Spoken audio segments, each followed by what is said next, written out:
Examples of the fundamental theorem of calculus part 1. The fundamental theorem of calculus part 1 says that if f is a continuous function on the closed interval ab, then g of x, defined at the integral from a to x f of t dt, is continuous and differentiable. And the derivative of g of x with respect to x, which is the derivative of the integral from a to x f of t dt, is f of x, but only if the lower limit of integration is a and the upper limit of integration is x. For example, find the derivative of f of x equals the integral from x to pi, the square root of 1 plus secant of t dt. In this case, f of x is the square root of 1 plus secant of x. We replace t with x.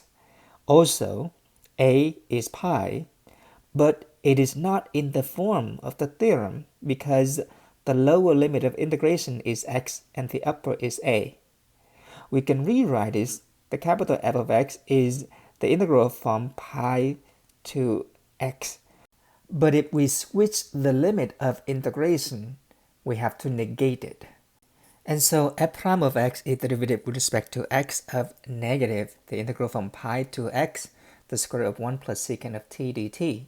We can bring the negative to the front of the derivative, and so the answer is minus f of x, but f of x is the square root of 1 plus secant of x.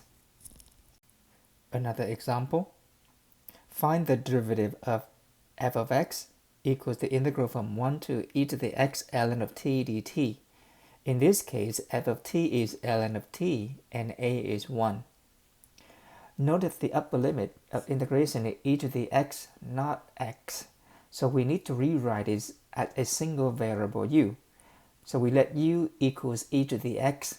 So therefore, f of x is now f of u equals the integral from a to u ln of t dt, where u is e to the x.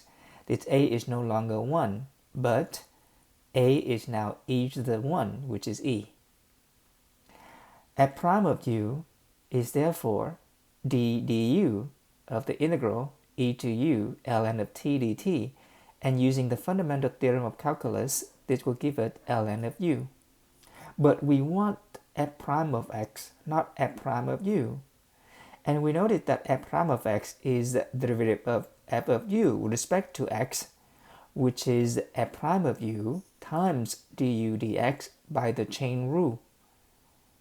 So f prime of x is f prime of u times du dx, but f prime of u is ln of u, and du dx is e to the x because u is e to the x. And so f prime of x is ln of u, but u is e to the x times du dx, which is e to the x. But ln of e to the x is x, so the answer is x times e to the x. One more example. Find the derivative of f of x equals the integral from the square root of x to 2x of tangent inverse of t dt.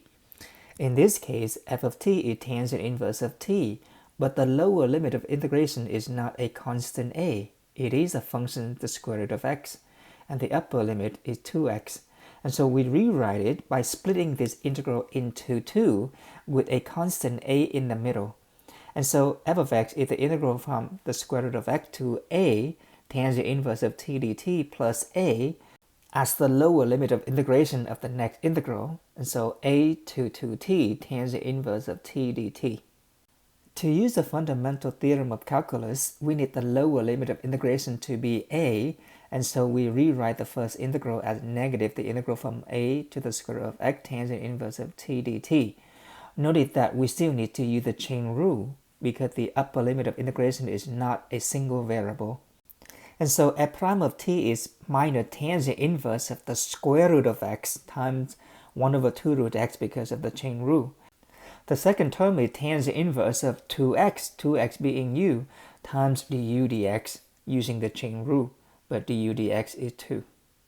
Thus, to use the fundamental theorem of calculus part 1, we need the lower limit of integration to be a, and the upper limit of integration has to be x. The derivative of the integral from a to x with respect to x, same variable x, is f of x.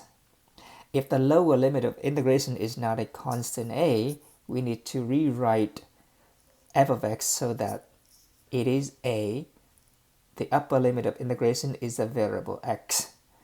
If it is not from a to x, then we need to switch the limit of integration like we did by putting the negative in front of the integral sign.